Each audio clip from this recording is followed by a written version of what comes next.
Do you ever wonder why? Even with more time and perhaps fewer responsibilities, happiness sometimes feels just out of reach. You might be doing all the things you think are right, yet a shadow lingers. It's a painful reality for many of us as we get older. This sense that joy isn't as abundant as it could be. It turns out, we might be unknowingly falling into certain patterns, certain mistakes, that chip away at our contentment, day by day. These aren't huge, dramatic errors, but subtle habits that can really destroy the happiness we deserve in these years. There are 5 shocking mistakes many older people make, and understanding them is the first step to reclaiming that joy. In this video, we're going to uncover what those mistakes are and, more importantly, how you can avoid them. Stick with me right to the end, because there's something I'll share that might truly surprise you and change how you look at things. So, let's dive right into the first big one. The first mistake that can truly undermine your happiness in these golden years. It's something many of us do without even realizing how much it weighs us down. Dwelling excessively on the past, particularly on regrets or perceived failures. It's so easy to look back. Isn't it, to think about the paths not taken, the words left unsaid, the opportunities missed? Maybe you wish you'd spent more time with family when they were younger, or pursued a different career, or taken that trip you always dreamed of. These thoughts can become like heavy anchors, keeping you stuck in a place that no longer exists, while the vibrant present moment drifts by unnoticed. The pain comes from constantly replaying scenarios, imagining what if, and letting those past events define your present worth or potential for happiness. It's a mistake because the past is immutable. We cannot change it. What we can change is how we relate to it, how much power we give it over our current feelings. Living in regret is like trying to drive forward while only looking in the rearview mirror. It's dangerous, and you'll miss everything beautiful happening right in front of you. How do we stop doing this? It's not about forgetting the past entirely, but about learning to live with it without being consumed by it. One powerful step is practicing acceptance. This means acknowledging that you made choices based on the information, feelings, and circumstances you had at the time. Be kind to your past self. You did the best you could with what you knew. Another step is shifting your focus deliberately to the present. Mindfulness practices can be incredibly helpful here. Simply paying attention to your breath, the sensations in your body, the sights and sounds around you right now. When a regretful thought pops up, acknowledge it without judgment. Maybe say silently, "That was then," and gently bring your attention back to the present moment. Think about the lessons learned from those past experiences instead of just the pain. How did they shape you into the person you are today? Often, even difficult past events taught us resilience, empathy, or wisdom. Frame them not as failures, but as lessons. Consider someone like my friend. Let's call her Eleanor. For years, she was tormented by the thought that she hadn't been a perfect mother, always working and feeling she missed out on key moments. This regret cast a long shadow over her retirement. She started feeling guilty, isolated, and truly unhappy. We talked about it, and she began writing down these regrets, almost like getting them out of her head and onto paper. Then, for each one, she'd write down something positive that came out of that time. Maybe her work allowed her to provide better opportunities for her kids later, or it taught her incredible discipline. She also started actively creating new, positive memories now with her adult children and grandchildren. She focused on being present during those visits, truly listening, and enjoying the moment. Gradually, the weight of the past lessened. It didn't disappear entirely, but it no longer defined her happiness. She learned to accept her past choices and find joy in the present relationships she nurtured. It's about making peace with your history so you can fully inhabit your present. This leads us seamlessly into the second mistake that can significantly impact happiness: neglecting social connections and allowing isolation to creep in. As we get older, life changes. Children move away, spouses or friends pass on. Health issues might make it harder to get out and about. It's easy to find yourself spending more time alone. While solitude can be peaceful and necessary, chronic isolation is incredibly detrimental to our well-being. Humans are social creatures. We need connection, a sense of belonging, people to share our joys and sorrows with. Without it, loneliness can become a persistent, gnawing ache that erodes happiness, contributes to depression, and even impacts physical health. Thinking you're fine on your own, or feeling like a burden, or simply letting friendships wither due to inertia. These are common traps. The mistake is underestimating the vital importance of meaningful relationships at every stage of life. We might tell ourselves we don't need friends anymore, or that it's too much effort. But that's the unhappiness talking, not the truth of our human need for connection. So, what can you do? Be proactive about maintaining and even building new connections. It requires effort, but it's effort with an incredible payoff in terms of happiness.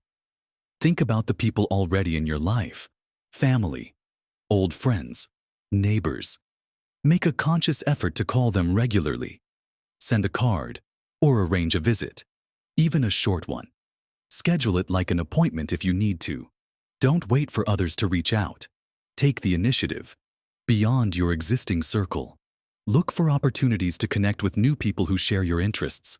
Local community centers, libraries, hobby groups, volunteer organizations, classes. These are wonderful places to meet people. Sharing an activity, whether it's gardening, painting, walking, or reading, provides a natural way to build rapport.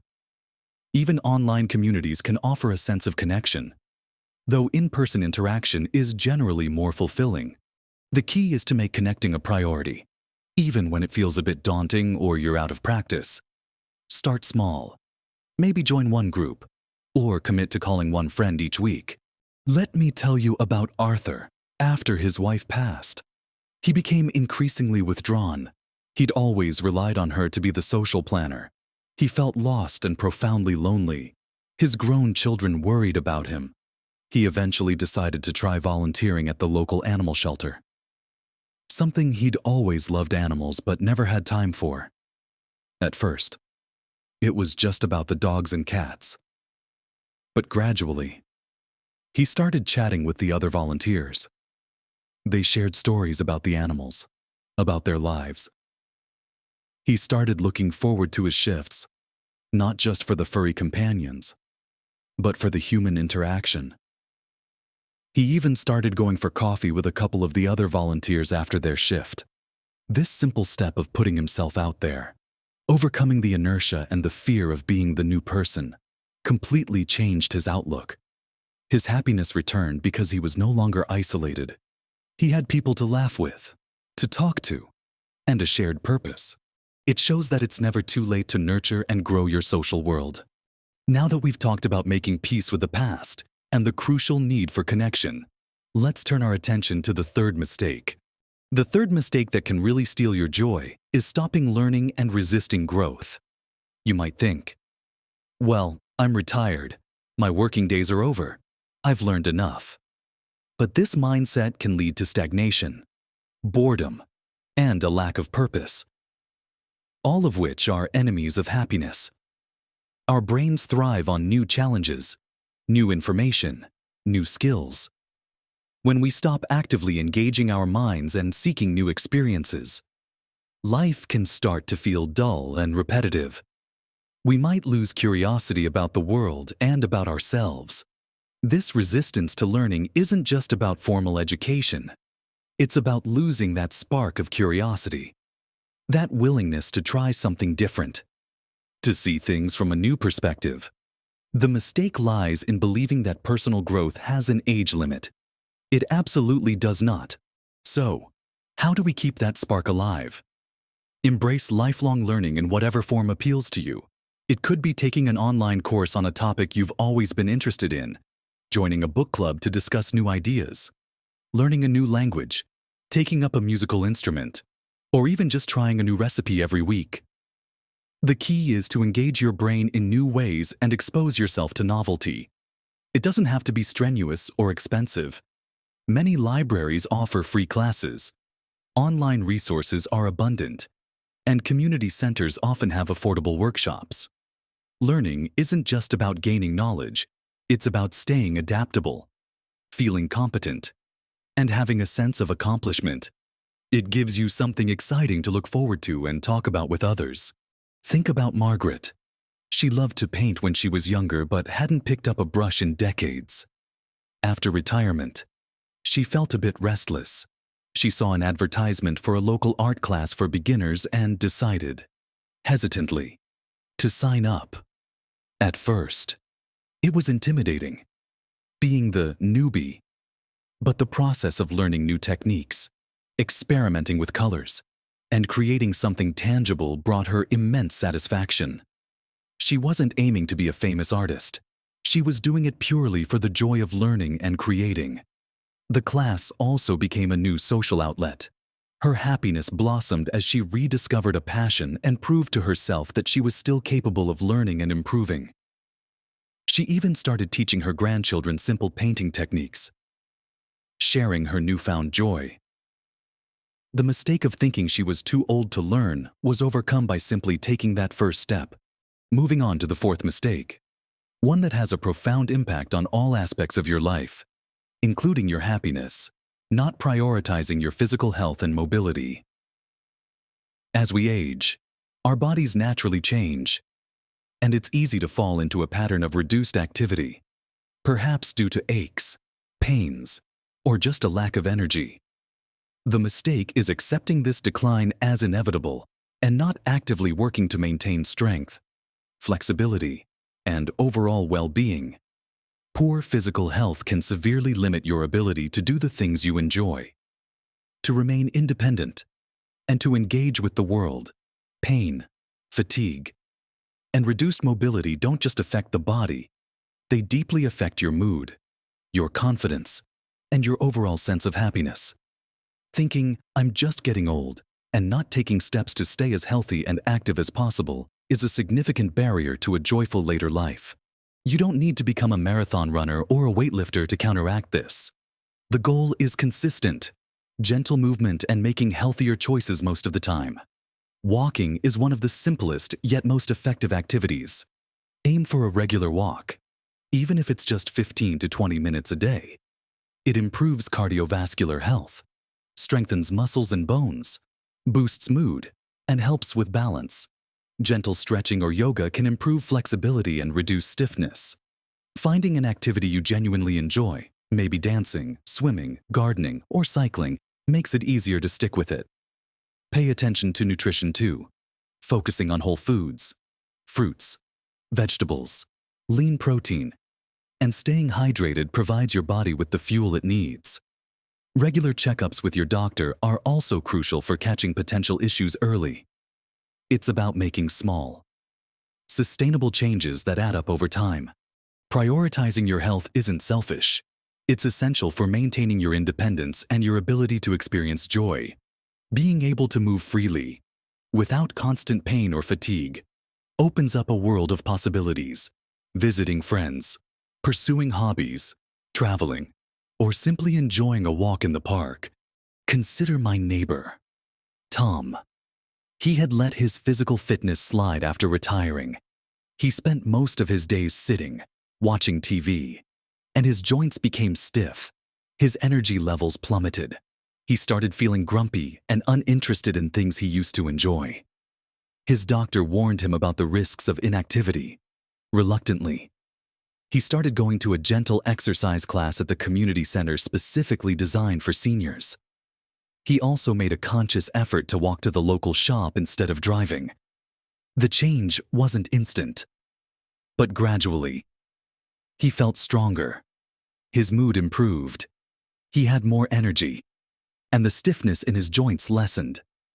He rediscovered the simple pleasure of being able to walk comfortably and participate in activities without being limited by his body. He realized that neglecting his health had been a direct cause of his unhappiness, and taking small steps to care for himself had brought back not just physical well-being, but a renewed sense of joy and capability. Now, let's look at the fifth mistake, one that can be particularly challenging to overcome, but incredibly freeing when you do. So, the fifth shocking mistake that can truly undermine your happiness as you get older is resistance to change and an unwillingness to ask for or accept help. Life is constantly changing, and as we age, these changes can become more frequent and significant. Changes in health, living situations, finances, the loss of loved ones, and shifts in technology and society. The mistake isn't the change itself, but fighting against it or rigidly clinging to how things used to be to the point where it causes immense stress and unhappiness. This resistance often stems from a fear of the unknown, a desire for control, or simply being set in our ways. Related to this is the reluctance to ask for help. Whether it's practical help with tasks that have become difficult, emotional support during tough times, or even professional help for health or mental well-being, there's a mistaken belief that needing help is a sign of weakness or a loss of independence, when in reality, accepting support is a sign of strength and wisdom. It allows you to conserve energy for the things you can do and truly enjoy, and it deepens your connections with others. Stubbornly trying to do everything yourself when it's a struggle, or refusing to adapt to new circumstances, leads to frustration, exhaustion, and isolation, all barriers to happiness. Embracing change doesn't mean you have to abandon everything familiar, but it means cultivating flexibility and an open mind. Instead of seeing change as a threat, try to view it as an opportunity for new experiences or perspectives. If technology is baffling, perhaps find a class or ask a younger family member to teach you. It could open up new ways to connect or access information. If maintaining a large home is becoming too much, explore options like downsizing or getting help with chores, freeing up your time and energy. Acknowledging that some things are beyond your control and focusing on what you can influence can reduce anxiety. When it comes to accepting help, reframe it. See it as collaboration, as allowing others the joy of contributing to your life, or as being practical and wise about managing your resources, including your energy. Learning to delegate or accept assistance with grace allows you to maintain your well-being and continue to participate in activities you love for longer. It also prevents resentment, both on your part and potentially on the part of loved ones who worry about you. Take the example of Robert. For years, he prided himself on being fiercely independent. When his eyesight started failing significantly, making driving difficult and reading a strain, he refused to admit it or ask for help. He stopped going out, isolating himself, and became irritable and depressed. His family worried. He saw asking for a ride as a burden, and learning to use audiobooks or larger print seemed like admitting defeat. This resistance to adapting and accepting help was destroying his quality of life. Eventually, after a fall, he reluctantly agreed to let his daughter drive him to appointments. This small step opened the door. He realized it wasn't so bad, and his daughter was happy to help. He then explored audiobooks and found he loved them. He even got a tablet and learned how to use it to enlarge text and stay connected online. He didn't lose his independence. He regained it by wisely accepting help and adapting. His happiness returned as he was able to reconnect with his hobbies and the outside world. Embracing change and accepting support allowed him to navigate a challenge and find new ways to thrive. We've talked about how clinging to the past can weigh you down, how vital nurturing connections is, the importance of keeping your mind engaged through learning and growth, how crucial it is to care for your physical body to maintain independence and joy, and finally, how resisting the inevitable changes of life and refusing help can isolate you and steal your happiness. These 5 areas, your perspective on the past, your social world, your commitment to growth, your physical health, and your openness to change and support, are powerful determinants of how happy you are in these years. It's easy to fall into these patterns. And please know that if you recognize some of them in yourself, you are absolutely not alone. The beautiful truth is that recognizing them is the most important step. You have the power, right now, today, to start making small shifts. You don't need to tackle everything at once. Maybe pick one area we discussed that resonates most with you and think about one tiny step you could take this week. Could you call a friend you haven't spoken to in a while? Could you take a 15-minute walk? Could you look up one online course that sounds interesting? Could you practice accepting something about your past? Could you ask for help with one small task? Remember, aging is not a decline into inevitable unhappiness. It's a phase of life with its own unique challenges. Yes, but also with profound opportunities for joy, wisdom, and deep connection. Your happiness is not just a matter of external circumstances. It's heavily influenced by your mindset and your choices, particularly in these key areas. Small, consistent effort can make a truly significant difference. Don't let these common, often unconscious, mistakes rob you of the vibrant, fulfilling life you deserve right now. You have so much to offer, so much wisdom to share, and so much more joy to experience. We all face struggles, and sometimes just knowing you're not alone in them can make a difference. Have any of these mistakes resonated with you? Or perhaps you found successful ways to overcome them? I would love to hear your thoughts and experiences in the comments below.